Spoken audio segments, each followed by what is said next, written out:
What if I told you the fastest way to guarantee you'll never be rich is to try and look rich? Yeah, it's a really fascinating paradox. Right. Today, we are looking at why some of the smartest, most highly educated professionals systematically destroy their own wealth. The craziest part is that they're doing it to impress people they don't even necessarily, like. Well, we tend to think of financial traps as these really obvious neon-lit warnings, right? Like a sketchy investment pitch or some suspiciously high-yield crypto scheme. Exactly the stuff you can spot a mile away. But the most dangerous traps are actually completely invisible because, well, they're disguised as the ultimate markers of success. Welcome to today's deep dive.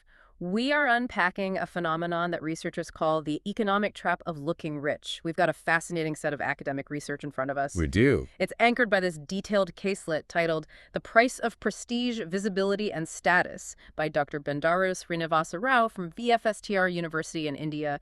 It really dives into consumer behavior, household finance, and the intense social pressures of the modern middle class. And our mission for this deep dive is to figure out exactly why rational people vaporize their financial futures.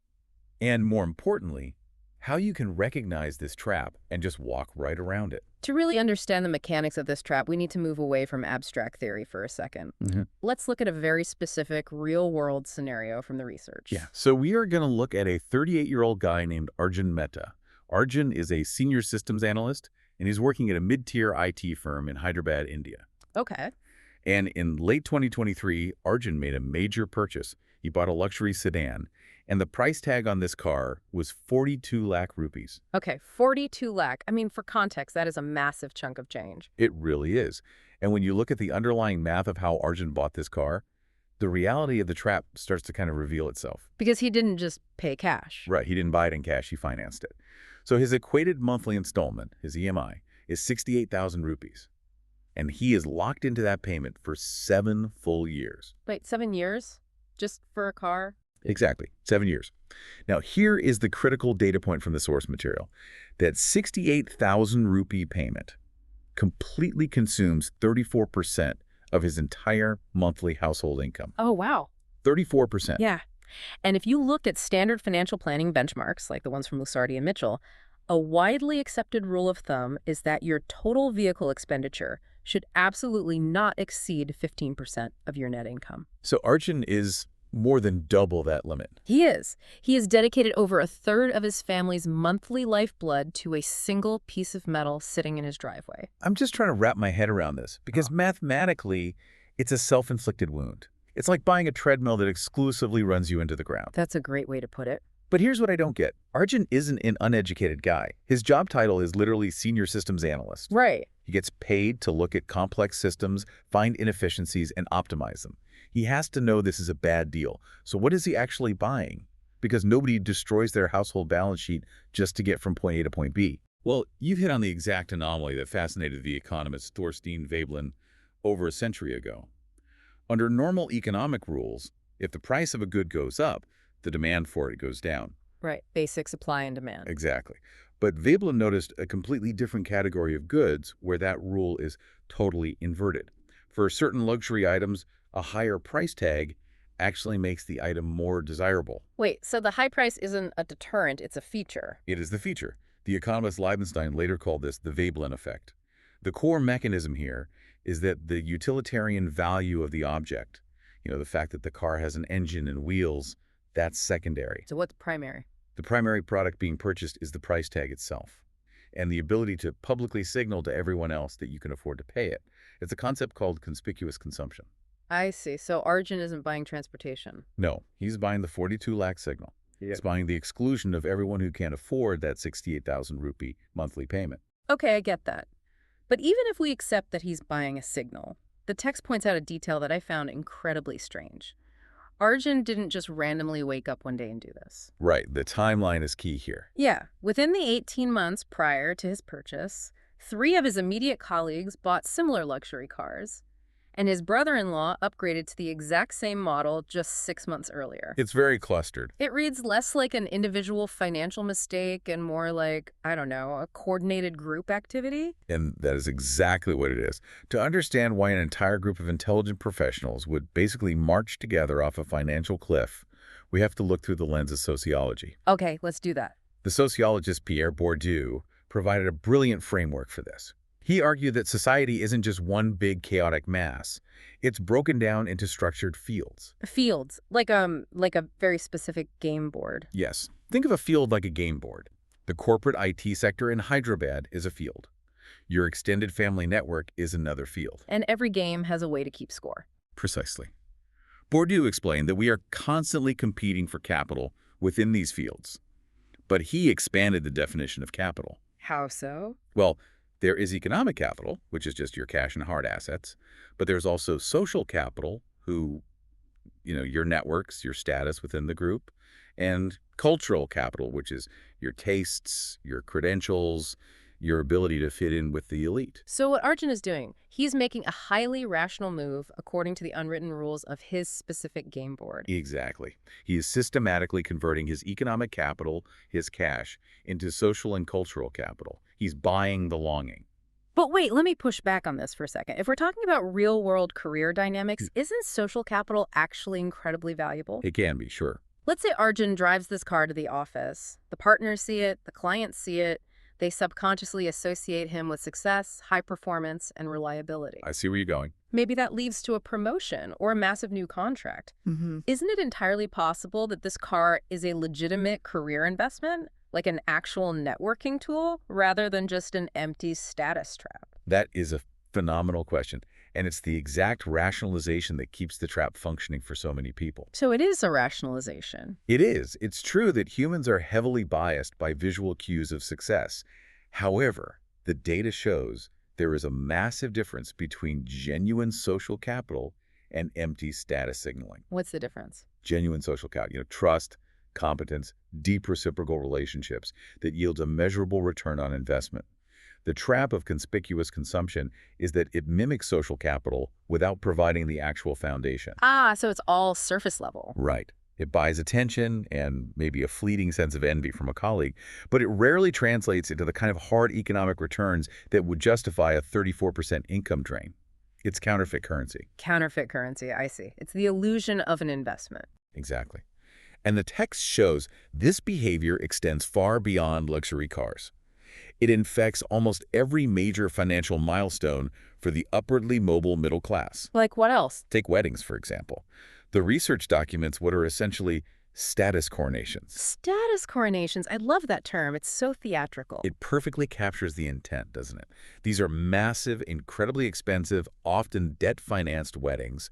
The family isn't just hosting a celebration of marriage. They are publicly crowning themselves within their social hierarchy. Oh, wow. And the same thing happens with real estate. People are buying these sprawling 6-bedroom residential bungalows in very specific zip codes. Let me guess, they don't even need the space. They don't. Often, multiple rooms sit completely empty year-round. But the utility of the house doesn't matter. What matters is printing that prestigious address on a wedding invitation. So it all feeds back into the signal. Yes. We even see it in education. Parents will drain their life savings to send their kids to a branded institution. Not because the curriculum is demonstrably better, but because the name of the school operates as a premium status logo. Okay, so we've established the why. People are playing a high-stakes social game, and they are using their bank accounts to buy chips. Right. But I'm still stuck on the cognitive dissonance here. How do people sleep at night knowing a third of their labor is just vaporizing? What is the psychological blindfold that allows them to ignore the math? Well, researchers actually have a name for that blindfold. They call it the Veblen veil. The Veblen veil. Yeah, it's a psychological illusion with multiple layers, and it effectively masks the financial devastation of these purchases from both the buyer and the audience. Okay, let's peel back those layers. How does the Veblen veil actually work in Arjun's head? The first layer of the veil is that the signal substitutes for the substance. In this state of mind, the physical reality of the object just ceases to matter. So the narrative is everything. Exactly.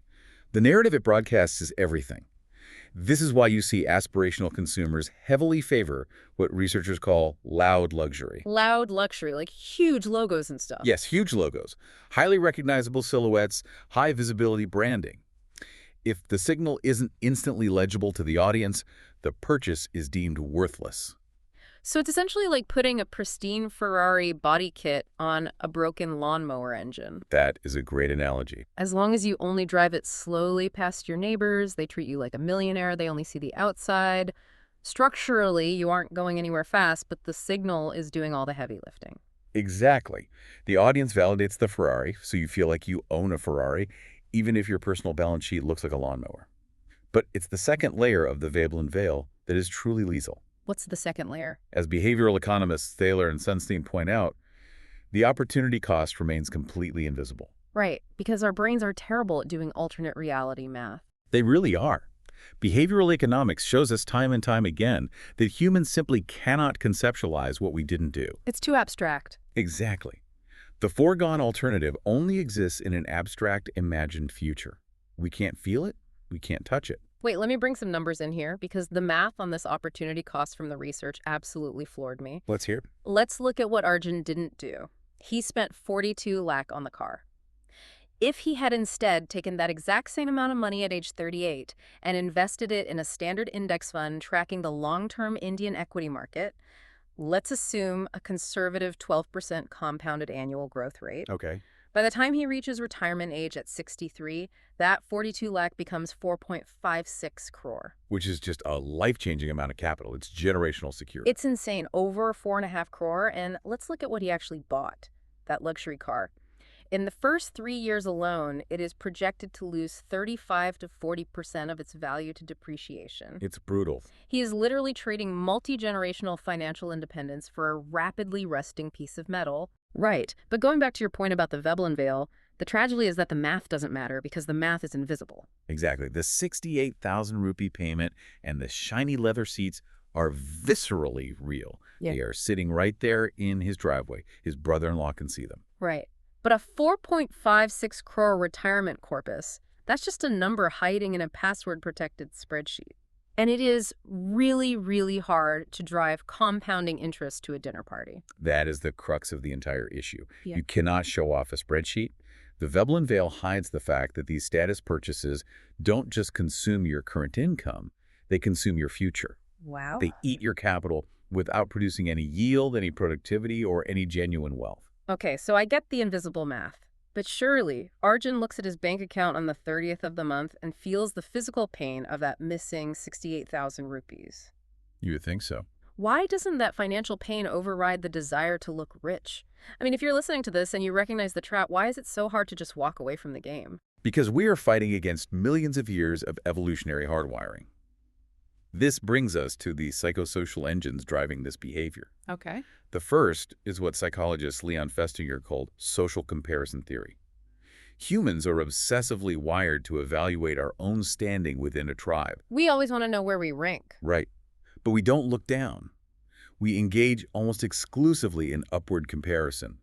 We benchmark ourselves against the people who seem to be doing just a little bit better than us. Because in an ancient tribal setting, making sure you were near the top of the hierarchy meant you got access to food and shelter. If you fell to the bottom, you basically died. Exactly. Yeah. It's a survival mechanism. But today, it's been totally weaponized. We aren't just comparing ourselves to our immediate neighbors anymore. Right, social media. Passive social media consumption has put upward comparison on steroids. You are now scrolling through a curated, highly filtered highlight reel of thousands of people's peak moments. Which generates a persistent low-grade status anxiety. Yes.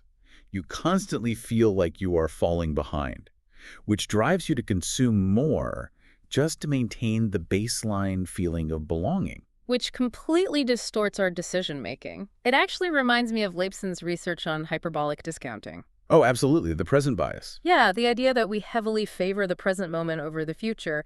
We deeply discount the future. Right, because our brains evolved in an environment where tomorrow was never guaranteed. If you found a calorie-dense meal, you ate it immediately because it might not be there later. So our neurology treats a timeline exactly like physical distance. Just like a massive mountain looks tiny when it's 50 miles away, a massive retirement corpus looks tiny and unimportant to our brain because it's 25 years away. Perfectly stated. 63-year-old Arjun is basically a complete stranger to 38-year-old Arjun. Yeah. So when he's standing in the dealership, the immediate dopamine hit of rolling up to the office in that car, the immediate social approval, it completely overwhelms the abstract needs of that stranger 25 years in the future. It's like eating an entire wedding cake today and letting 63-year-old Arjun deal with the stomachache. That is exactly what it is. Wow. We prioritize the immediate, visceral hit of social validation over long-term, abstract security. Man. But here's where the research really zooms out and where the story gets much bigger than just Arjun's personal bank account. Okay, where does it go? What happens when an entire society operates this way? When millions of middle-class households systematically undersave because they are trapped in a cycle of conspicuous consumption? It sounds like a disaster. It is. It creates a massive structural vulnerability for the entire country. Walk me through the macro impact. What does this actually look like at a national level? Well, let's look at the specific context of India, as highlighted in the source text. You have a massive population where formal pension coverage is highly limited. It only applies to a very small fraction of the workforce. So the vast majority of people are entirely responsible for funding their own retirement. At the same time, healthcare inflation in India consistently exceeds 12% annually. Medical costs are just skyrocketing. So you have a generation racing toward old age, facing massive medical bills, with basically no government safety net to catch them. Exactly. They need aggressive capital accumulation just to survive. They do. But instead of accumulating capital, they are sinking their wealth into depreciating status symbols.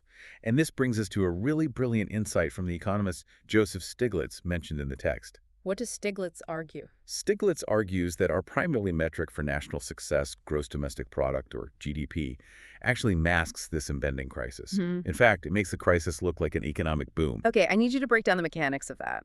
How does GDP make a crisis look like a success? Because GDP is fundamentally a measure of expenditure flows, not asset accumulation. Okay, so it tracks spending. Right. It measures how fast money is moving, not whether that money is building long-term well-being. So let's look at a 10-year timeline of two neighbors. Okay. Neighbor A is Arjun. He buys the 42 lakh luxury car. Neighbor B takes that exact same 42 lakh and quietly buys an appreciating equity portfolio. Okay, two very different choices. How does the country's ledger see them? In year one, as far as the GDP calculation is concerned, both of these households contributed the exact same amount. They both injected 42 lakh into the economy. So the national charts go up? Yep, the charts go up. Everyone celebrates the economic growth. But let's look at year 5. Neighbor B's portfolio is silently compounding. It doesn't add much to the daily GDP. Because the money is just sitting there growing. Exactly. Arjun's car, however, requires expensive premium fuel, costly maintenance at the dealership, and high insurance premiums. Arjun is actually continuing to drive the GDP up with all his spending. Oh, wow. So the system actually rewards the wealth-destroying behavior on paper. Yes, it tracks the spending as a positive. But let's fast forward to year 10. Neighbor B now has a massive secure retirement fund. And Arjun? Arjun has a rusted 10-year-old car that is basically worth scrap metal, and he has zero savings. Wow. Stiglitz's warning is that you can have a nation posting incredibly high, record-breaking GDP growth year after year. The headlines look amazing. But under the surface... Under the surface, the nation is totally hollowed out. It's a country full of financially insecure, highly indebted status seekers, rather than a nation of disciplined investors with genuine, resilient economic security. That is a chilling thought. The GDP illusion, it looks like vibrant wealth, but it's just the velocity of money tied to a sinking ship. It really forces us to ask what genuine prosperity actually looks like, both for a country and for an individual. Let's synthesize the journey we've been on today. Well, We started with Arjun's 42 lakh luxury sedan and the crushing reality of a 34% income drain. We unpacked the sociological game board, how people are willingly converting their hard cash into fleeting social clout to compete in their specific fields. exactly. We explored the blinding nature of the Veblen veil, where the loud logo distracts us from the millions of rupees evaporating in invisible opportunity costs. Yeah. And finally, we saw how this psychological glitch scales up, threatening to hollow out the long-term prosperity of an entire nation, all while hiding behind the illusion of a rising GDP. You know, there's a powerful quote from Venkar in the text that I think perfectly encapsulates everything we've uncovered today. What's the quote? It simply states, "True prosperity will arrive not when more citizens display status, but when more citizens build enduring wealth." True prosperity will arrive not when more citizens display status, but when more citizens build enduring wealth. That is the perfect distillation of the entire issue. It really is. Which leads me to a final thought for you, the listener, to mull over as you go about your day. Building on Stiglitz's point that GDP tracks the wrong things because it only cares about spending.